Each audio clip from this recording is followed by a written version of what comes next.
Hello नमस्कार दोस्तों, मैं रवि शर्मा स्वागत करता हूं आप सभी लोगों का आज की इस वीडियो में। आज की वीडियो में लेकर आया हूं बीएससी एग्रीकल्चर थर्ड सेमेस्टर में जो सब्जेक्ट है हमारा एग्रीकल्चर फाइनेंस एंड कोऑपरेशन का। तो इससे पहले का जो वीडियो था उसमें हम इससे ऊपर के जो क्वेश्चन हैं वो हम देख चुके थे। ठीक है, तो आज की वीडियो में हम लोग शुरू करने वाले हैं शाख का वर्गीकरण, क्लासिफिकेशन ऑफ क्रेडिट। तो इसमें दिया गया है कि all India rural credit committee के अनुसार, तो इनके अनुसार बताया गया है, क्या बताया गया है कि इस प्रकार का ऋण फार्म की उत्पादकता नहीं है, उत्पादकता है, उत्पादकता में वृद्धि करने के लिए लिया जाता है। यह दो प्रकार का होता है। ठीक है, तो इसमें बताया ये गया है कि इस प्रकार का ऋण फार्म की जो उत्पादकता में वृद्धि करने के लिए लिया जाता है, इस प्रकार का जो ऋण फार्म जो है वो उत्पादकता में वृद्धि करने के लिए लिया जाता है। वो कौन से दो प्रकार हैं इसमें दिया गया है, वो है प्रत्यक्ष उत्पादक और फिर अप्रत्यक्ष उत्पादक। ठीक, तो और बाकी ये इसके भाग हैं, नीचे के जो दिए गए हैं ये भाग हैं। तो पहला है हमारा प्रत्यक्ष उत्पादक। इसमें दिया गया है कि डायरेक्ट प्रोडक्टिव। तो इसमें बताया गया है कि इस प्रकार का ऋण खेती के साधनों में वृद्धि करने के लिए लिया जाता है, जैसे उन्नतशील बीज, रासायनिक उर्वरक, कीटनाशक, दवाइयों, औजारों व नई भूमि खरीदने के लिए लिया जाता है, जो प्रमुख रूप से कृषि का उत्पादन बढ़ाता है। तो इसमें यही बताया गया है कि जो उन्नतशील बीज, रासायनिक उर्वरक, कीटनाशक, दवाइयों और औजारों व नई भूमि खरीदने के लिए लिया जाता है, वह जो प्रमुख रूप से कृषि का उत्पादन बढ़ाता है। जो इसमें प्रत्यक्ष उत्पादक का मतलब यही है कि जो इसमें ऋण लिया जाता है किसानों के द्वारा, तो वो कृषि का उत्पादन बढ़ाने के लिए ही लिया जाता है। ठीक है, उसका उत्पादन बढ़ाने के लिए ही लिया जाता है। कृषि में जो चीज़ों की आवश्यकता होती है उसी के लिए इसमें जो है ऋण लिया जाता है। फिर अगला है हमारा अप्रत्यक्ष उत्पादक, इनडायरेक्ट प्रोडक्टिव। तो इसमें बताया गया है कि इस प्रकार का ऋण खेती के उत्पादन में प्रत्यक्ष रूप से वृद्धि होती है। खेती के उत्पादन में प्रत्यक्ष रूप से वृद्धि होती है, जैसे कृषि शिक्षा प्राप्त करने के लिए, कृषि तकनीकी ज्ञान का प्रशिक्षण प्राप्त करने के लिए व कृषि साहित्य का क्रय करने के लिए लिया गया ऋण को क्या कहते हैं, अप्रत्यक्ष उत्पादक कहते हैं। ठीक, तो इसमें बताया ये गया है कि इस प्रकार का ऋण जो खेती के उत्पादन में अप्रत्यक्ष रूप से वृद्धि करते हैं। ठीक है, तो उन्हें अप्रत्यक्ष उत्पादक कहा जाता है। और जैसे इसमें उदाहरण भी दिया गया है कि कृषि शिक्षा प्राप्त करने के लिए, कृषि तकनीकी ज्ञान का प्रशिक्षण प्राप्त करने के लिए व कृषि साहित्य का क्रय करने के लिए लिया गया ऋण क्या कहलाता है, अप्रत्यक्ष उत्पादक कहलाता है। अगला है हमारा बा वाला की अनुत्पादक ऋण, अनप्रोडक्टिव रेडिट। तो इसमें क्या बताया गया है, इसमें बताया गया है कि यह घरेलू उपयोग की वस्तुएं खरीदने के लिए, शादी, गर्मी, जन्मोत्सव, मृत्युभोज, मुकदमेबाजी, आभूषणों आदि को खरीदने के लिए लिया जाता है। ठीक, फिर इस प्रकार के ऋण से खेती के उत्पादन में कोई वृद्धि नहीं होती। इसमें यह बताया अनुत्पादक ऋण, जिससे उत्पादन में कोई भी वृद्धि ना हो उसे हम अनुत्पादक ऋण कहते हैं। मतलब जैसे जो उत्पादन में जो है, कृषि के उत्पादन में जब कोई भी वृद्धि नहीं होती है और ऋण भी लिया जाता है तो उसे हम अनुत्पादक ऋण कहते हैं। जैसे इसमें बताया गया है कि शादी, गर्मी, जन्मोत्सव, मृत्युभोज, मुकदमेबाजी आदि में खर्च किया गया या खरीदने के लिए लिया गया ऋण, ठीक है, लिया गया ऋण, इस प्रकार के ऋण से खेती के उत्पादन में कोई भी वृद्धि नहीं होती है, तो इसलिए ये अनुत्पादक ऋण कहलाता है। अगला हमारा है प्रश्न की सुरक्षा के आधार क्या है, on the basis of security. तो इसमें आ में बताया गया है कि सुरक्षित, सिक्योर्ड। तो इसमें क्या कहा गया है कि यह ऋण किसानों की चल व अचल संपत्ति, फिक्स्ड एंड सर्कुलेटिंग को बंधक रखकर दिया जाता है। इस प्रकार का ऋण देने में ऋणदाता को कोई जोखिम नहीं होती है और इस पर कम ब्याज लिया जाता है। इस पर कम ब्याज लिया जाता है। यह ऋण 4 प्रकार का होता है। यह ऋण कितने प्रकार का होता है? 4 प्रकार का होता है। तो इसमें यही बताया गया है, इसमें सुरक्षा के आधार, फिर उसमें क्या है, सुरक्षित। तो इसमें यह बताया गया है कि यह ऋण किसानों की चल व अचल संपत्ति को बंधक बनाकर रख दिया जाता है। तो इसमें यही बताया गया है, जैसे कोई गरीब आदमी है तो उसके पास सोना है, तो वो सोने को गिरवी रख देगा और उसके बाद उसे धन दिया जाता है ऋण पर। ठीक है, इसमें यही है। फिर उसके बाद दिया गया है कि व्यक्तिगत जमानती या प्रतिभूति, क्रेडिट ऑफ पर्सनल सिक्योरिटी। तो इसमें क्या बताया गया है, इस प्रकार का ऋण या तो ऋण लेने वाले की व्यक्तिगत प्रतिभूति पर या किसी अन्य जिम्मेदार व्यक्ति की प्रतिभूति पर ऋण देने वाली संस्था ऋण देती है। यदि ऋण का भुगतान समय पर नहीं किया जाता तो जमानती को ही ऋण का उत्तरदायित्व लेना पड़ता है। तो इसमें यह बताया गया है कि किसी व्यक्ति ने ऋण लिया है और उसकी आप जो है जमानत ले रहे हैं कि अगर ये व्यक्ति आपका ऋण नहीं चुकाएगा तो उसके बदले में हम आपका ऋण चुकाएंगे। तो वही होता है कि अगर वो व्यक्ति ऋण नहीं चुकाता है तो उसके बदले में आपको ही ऋण चुकाना होगा, क्योंकि आप कह चुके हैं कि अगर वो व्यक्ति ऋण नहीं चुकाएगा तो आप ही ऋण उसका चुकाएंगे। तो यही चीज़ बताई गई है। फिर अगला है हमारा, इसमें बताया गया है कि अचल संपत्ति को बंधक या गिरवी रखकर ऋण लेना। अचल संपत्ति को बंधक या गिरवी रखकर ऋण लेना। तो इसमें क्या है कि on the basis of fixed mortgage properties. ठीक है, तो इसमें क्या बताया गया है कि इस प्रकार का ऋण लेने वाले को उसकी अचल संपत्ति जैसे भूमि मकान आदि को बंधक कर दिया जाता है। संपत्ति ऋण लेने वाले के पास ही रहती है, किंतु उस पर स्वामित्व ऋण देने वाले व्यक्ति या संस्था का रहता है। ऋण का भुगतान करने से पहले ऋण लेने वाला व्यक्ति किसी अन्य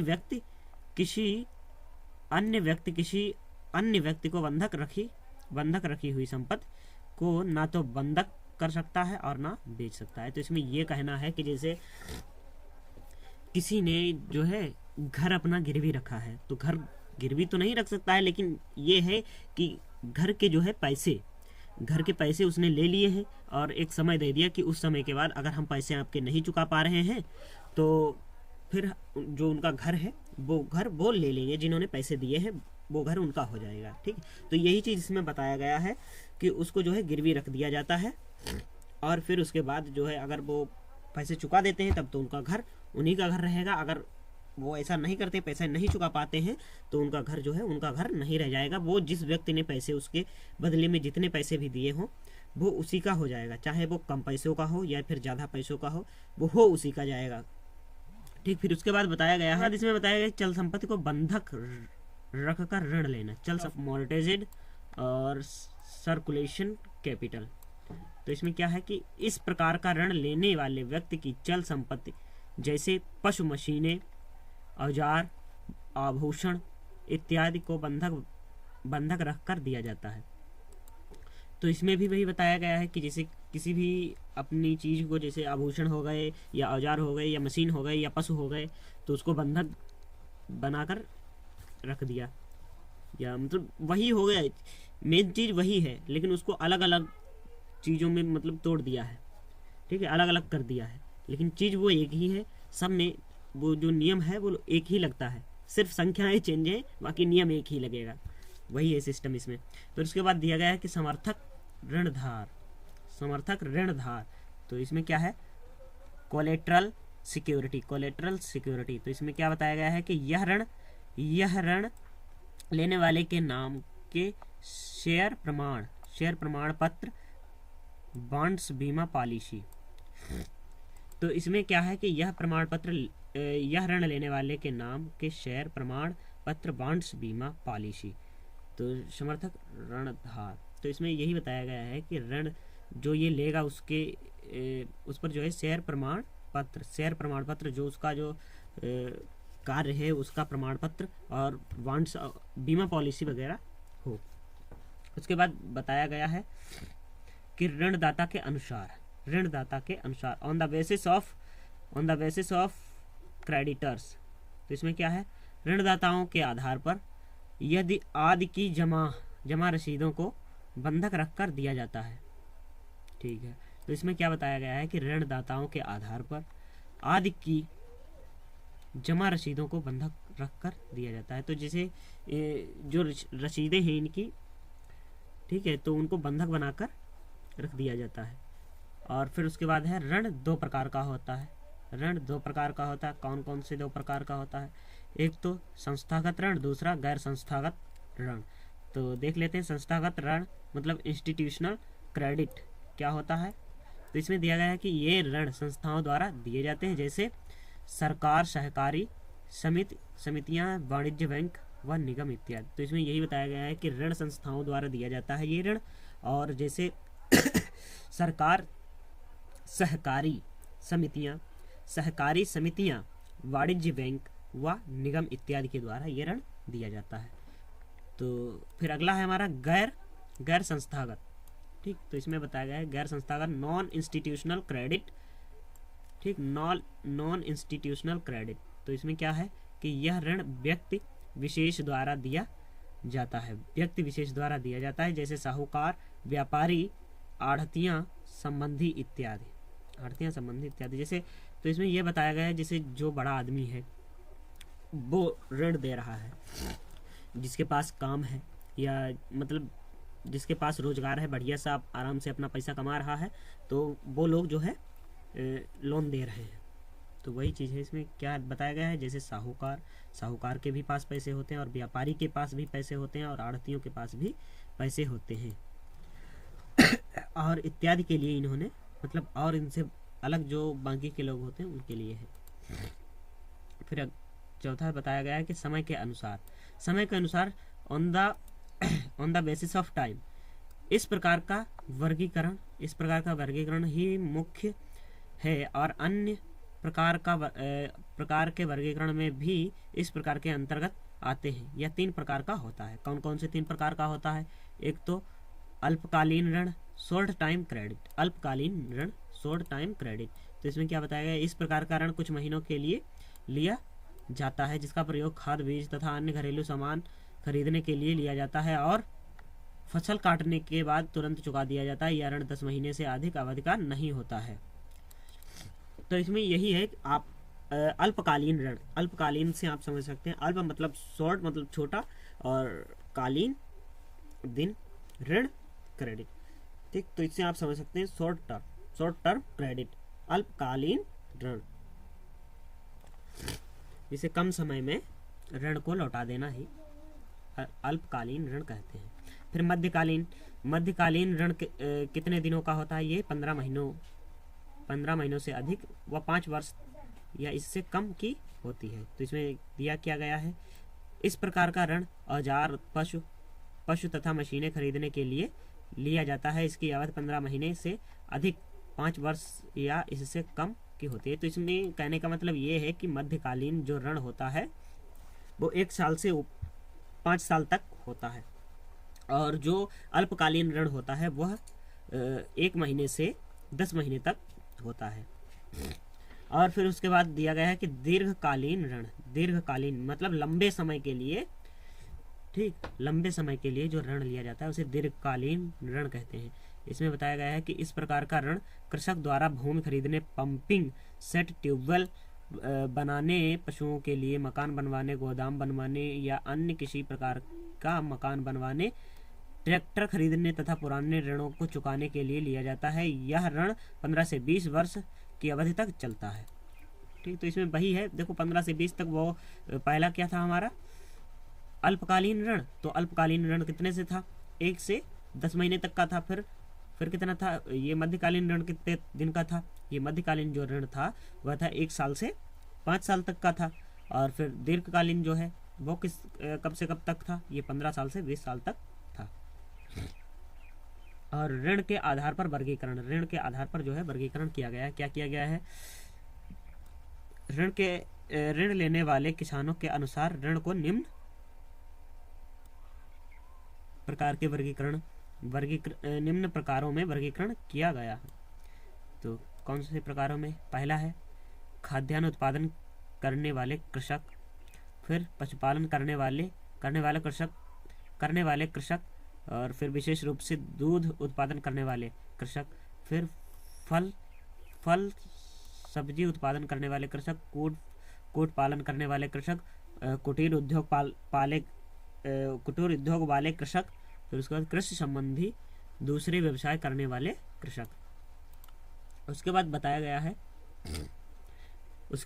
गया है कि परिस्थितियों के आधार पर मतलब जैसे विपत्ति आ गई या सामान्य या विकास के लिए, तो इसमें विपत्ति शाख के अनुसार देखते हैं क्या दिया गया है। विपत्ति जैसे बाढ़, अकाल, सूखा, अधिक जल प्लावन और टिड्डी दल के आक्रमण पर जो ऋण दिए जाते हैं उन्हें विपत्ति शाख कहते हैं। ये ऋण कृषकों को बीज, खाद, कीटनाशक दवाइयों, पशुओं के लिए चारा इत्यादि खरीदने के लिए दिया जाता है। तो ये तो आप लोग ऐसे ही समझ सकते हैं, साफ इसमें दिया गया है। फिर सामान्य शाख में क्या है? ये ऋण सामान्य परिस्थितियों में कृषि उत्पादन बढ़ाने के लिए दिया जाता है और ये बीज, खाद, कीटनाशक दवाइयों आदि के लिए दिया जाता है, ये भी आप समझ सकते हैं। फिर विकास शाख, यह शाख कृषि के विकास कार्यों जैसे सिंचाई के साधन का विकास करने के लिए पंपिंग सेट व ट्यूबवेल लगाने, कृषि यंत्र और औजारों को खरीदने विशेष रूप से ट्रैक्टर खरीदने और भूमि का पुनरुद्धार आदि के लिए दिया जाता है। तो इससे तो आप ही समझ सकते हैं ट्यूबवेल वगैरह लगाना, यंत्र वगैरह खरीदने के लिए, मतलब विकास करने के लिए अपनी कृषि का। फिर उसके बाद दिया गया है कि ऋण प्राप्त करने में कठिनाइयाँ। तो क्या कठिनाइयाँ होती हैं? एक तो सुरक्षा, कृषकों के पास उपयुक्त सुरक्षा का अभाव होता है। उसके पास भूमि या जानवर दो ही प्रकार की वस्तुएं सुरक्षा के लिए होती हैं, जिसमें ये पशु स्थायी रूप से सुरक्षा की वस्तु नहीं है और भूमि के हस्तांतरण पर सरकार द्वारा विभिन्न प्रकार के प्रतिबंध लगा दिए गए हैं। इसमें यही बताया गया है कि जैसे कृषकों के पास उपयुक्त सुरक्षा का अभाव होता है। सुरक्षा का अभाव मतलब जैसे उसके पास भूमि या जानवर दो ही प्रकार की वस्तुएं सुरक्षा के लिए होती है। ठीक, भूमि हो गए, किसान के पास तो दो ही चीजें होती, भूमि होगी और जानवर होंगे, जिसमें पशु स्थायी रूप से सुरक्षा की वस्तु नहीं है, जिसमें पशु जो है स्थायी रूप से सुरक्षा की वस्तु नहीं है। और भूमि के हस्तांतरण पर सरकार द्वारा विभिन्न प्रकार के प्रतिबंध लगा दिए गए हैं। तो और भूमि पर जो है हस्तांतरण पर सरकार के द्वारा विभिन्न प्रकार के प्रतिबंध लगा दिए गए हैं, रोक लगा दी गई है। उसके बाद है कि लंबा समय मतलब क्या है? इसमें बताया कृषि में पूंजी लगाने व उसका फल प्राप्त करने में अधिक लंबा समय लगता है। किसान के बीज बोने के कई महीने पश्चात फसल पककर तैयार होती है, इसीलिए कृषि में लंबे समय तक के लिए ऋण की आवश्यकता होती है। ऐसी स्थितियों में महाजन अपना धन इतनी लंबी अवधि के लिए नहीं देना चाहते। तो महाजन वो होते हैं जो मतलब दूसरों को, जो बड़े आदमी हुआ करते थे उनको महाजन बोला जाता था। महाजन मतलब उनके पास पैसे होते थे, मोहरें होती थी। तो इसी प्रकार से तो इसमें यह बताया गया है लंबा समय कृषि पूंजी में लगाने व उसका फल प्राप्त करने के लिए लंबा समय लगता है। जैसे फसल बोई है, फिर उसके बाद जो है फसल काटेंगे तो उसमें एक समय लगता है। फिर किसान के बीज बोने के कई महीने पश्चात फसल पककर तैयार होती है, कई महीने के पश्चात जो है फसल पककर तैयार होती है। इसीलिए कृषि में लंबे समय तक के कृषि ऋण की आवश्यकता होती है, इसीलिए उसमें जो है लंबे समय तक की ऋण की आवश्यकता होती है। ऐसी स्थितियों में महाजन अपना धन इतनी लंबी अवधि के लिए नहीं देना चाहते। महाजन मान लो या मतलब कोई भी साहूकार हो गया तो वो इतनी लंबी अवधि के लिए नहीं देना चाहता है, क्योंकि इसलिए नहीं देना चाहता है कि आगे चल के आदमी ने कह दिया कि मैंने तो ऐसा कोई ऋण लिया ही नहीं था, फिर उसका तो वो ऐसे ही चला जाएगा। ठीक है, तो इसीलिए वो लंबे समय तक के लिए नहीं देना चाहता है कोई, क्योंकि लंबे समय में आदमी भूलने लगता है। फिर है कृषि में दैवीय प्रकोप जैसे अति वर्षा, सूखा, बाढ़, बीमारियां, कीट पतंगों के आक्रमण इत्यादि के कारण अधिक जोखिम रहता है। तो इसमें ये बताया गया है कि जैसे वर्षा, सूखा आदि बीमारियां कीट पतंगों के आक्रमण के चक्कर में जो है अधिक जोखिम रहता है। फसल का हो पाना या ना हो पाना वो तो ऊपर वाले के हाथ में होता है। कि कई बार ऐसा होता है कि सूखा पड़ गया तो फसल तो बेकार हो जाएगी, या अधिक बारिश हो गई तो फसल कैसे कट पाएगी। फिर उसके बाद दिया गया है कि कृषि की उत्पादक तथा अनुत्पादक शाख। कृषि की उत्पादक तथा अनुत्पादक शाख, इसमें क्या बताया गया है, इन दोनों में अंतर इस प्रकार किया जा सकता है कि उत्पादक ऋण के साल में अदायगी उन्हें होने की संभावना रहती है, परंतु उत्पादन कार्यों के लिए ली गई साख को अदा करना कठिन अथवा संभव सा हो जाता है। तो इसमें क्या बताया गया है, कृषक की उत्पादक तथा अनुत्पादक शाख। तो इसमें यह बताया गया है कि इन दोनों में अंतर इस प्रकार किया जा सकता है कि उत्पादक ऋण के साल में अदायगी होने की संभावना रहती है। तो इसमें यह बताया गया है कि जिस साल में ऋण लिया गया है उसी साल में ऋण को मतलब अदा कर दिया जाए, परंतु अनुत्पादक कार्यों के लिए ली गई साख को अदा करना कठिन अथवा संभव सा हो सकता है। मतलब जैसे कुछ चीज़ें ऐसी होती है जो उत्पादन नहीं करती हैं, तो उनके लिए जो है ऋण लिया गया तो वो कहाँ से संभव हो पाएगा, क्योंकि कृषि से लेंगे और कृषि में ही लगाएंगे, फिर उतना नहीं बच पाता है, वही सिस्टम। उसके बाद बताया ऋण की आवश्यकताओं का अनुमान लगाना। ऋण की आवश्यकताओं का अनुमान लगाना, जैसे ऋण की आवश्यकता का पूर्ण अनुमान लगाना कठिन होता है और इनकी मांग व पूर्ति में संतुलन स्थापित नहीं किया जा सकता। इसमें क्या बताया गया, इसमें यही बताया गया है कि ऋण की आवश्यकता का पूर्ण अनुमान लगाना कठिन होता है। ऋण की आवश्यकता का पूर्ण अनुमान लगाना कठिन हो सकता है और इसकी मांग व पूर्ति में संतुलन स्थापित नहीं किया जा सकता है। तो जैसे इसमें यह बताया गया है कि ऋण की आवश्यकता का पूर्ण अनुमान नहीं लगा सकता है कोई भी, कि अगले बंदे को ऋण की कितनी आवश्यकता है या नहीं है, ठीक। फिर और इसका बाद में बताया गया कि इसकी मांग व पूर्ति में संतुलन स्थापित नहीं किया जा सकता है। इसमें जो है मांग में और वह उसकी पूर्ति में संतुलन स्थापित नहीं किया जा सकता है, उसको नहीं रोका जा सकता है। उसके बाद बताया है कृषि मौसम धंधा। कृषि मौसम धंधा, तो कृषि मौसम धंधा क्या है, कृषि मौसम धंधा होने के कारण शाख की मांग भी मौसमी होती है। ऋणदाता यह समझते हैं कि इस समय कृषक का कार्य बिना ऋण लिए नहीं चलता, इसलिए वे ऋण ऊंची ब्याज दर पर देते हैं। तो इसमें यह बताया गया है कि जैसे कृषि मौसमी धंधा होने के कारण साख की मांग भी मौसमी होती है। तो जैसे कृषक को जो है बीज बोया उसने, और उसके बाद जो है जिस समय कृषक जो है बीज बोते हैं उस समय कृषकों के पास जो है पिछली जो फसल उन्होंने काटी होती है उसके पैसे होते हैं, ठीक। जिस समय फसल वो काटते हैं उस टाइम पर जो है ऐसा ही कोई किसान हो जिसके पास जो मतलब जोड़ कर रख पाता है उसी के पास पैसे होते हैं, और जो जोड़ कर नहीं रख पाता उसके पास पैसे नहीं रह जाते हैं। तो उस टाइम पर क्या होता है, जो ब्याज का जो दर होता है वो ऊंचा हो जाता है, ब्याज का दर जो है बढ़ जाता है। उसके बाद बताया गया है कि ऋण वापस करने की क्षमता का ना होना।